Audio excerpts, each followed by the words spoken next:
म्हणजे उरणच्या आजूबाजूला इतके पोर्ट, इतक्या कंपन्या, म्हणजे देशाला आर्थिक सक्षम करणारा पोर्ट म्हणजे जेएनपीटी आमच्याकडे आहे.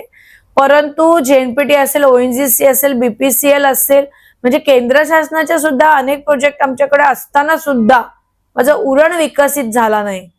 एक विकासाचा रोडमॅप असतो. उरणच्या विकासाचा रोडमॅप काय आहे की पुढच्या 5-10 वर्षामध्ये काय काय बदल तुम्हाला अपेक्षित आहे त्यासाठी तुम्ही काम करणार आहात? सध्या मी तुम्हाला सांगितलं की मूलभूत गरजांपासून उरण हा वंचित राहिलेला आहे. म्हणजे असेल तर मी सांगितलं गटर, मीटर, वॉटर, लाईट्स या सगळ्या बाबतीमध्ये काम करण्याची गरज आहे.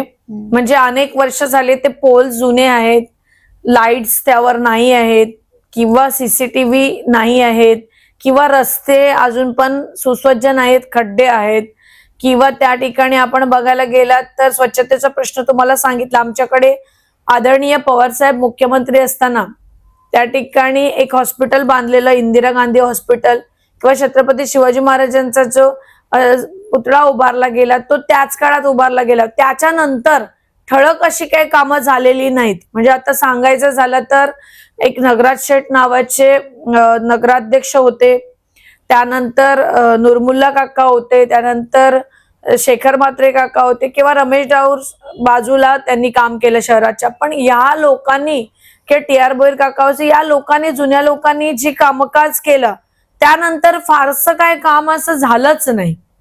म्हणजे इंदिरा गांधी हॉस्पिटलमध्ये मी काल भेट गेली, आपण पाहिलं असाल तर त्या ठिकाणी काहीच नाही. म्हणजे महिलांना डिलिव्हरीसाठी सुद्धा वाशीला किंवा पनवेलला जावं लागतं, नॉर्मल डिलिव्हरी पण होत नाही. या अशा ठिकाणी म्हणजे साधी पट्टी करायची असेल तर औषध उपचार नाहीत किंवा लशी नाहीत. म्हणजे धक्कादायक बाब अशी कळली की आमच्याकडे उरणला 25 ते 30 दिवसाला डॉग बाईट होतात, लशी उपलब्ध नाहीत. काही भाग आमचा जो आहे बाजूचा आहे, जो ग्रामीणचा भाग आहे, काही ठिकाणी दुर्लभ भाग असल्यामुळे तिथे हॉस्पिटल नाहीत, पण तिथे झाडी असल्या कारणाने तिथं म्हणजे स्नेक बाईट होतात, त्या सुद्धा लशी कधी कधी नसतात. अशा पद्धतीने लोकांना जर वाशीला यायचं असेल तर अँब्युलन्सची सोय नसते. म्हणजे उरणच्या आजूबाजूला इतके पोर्ट, इतक्या कंपन्या, म्हणजे देशाला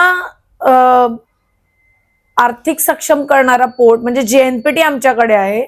परंतु जेएनपीटी असेल, ओएनजीसी असेल, बीपीसीएल असेल, म्हणजे केंद्र शासनाच्या सुद्धा अनेक प्रोजेक्ट आमच्याकडे असताना सुद्धा माझा उरण विकसित झाला नाही. यासाठी मला काम करायचं आहे.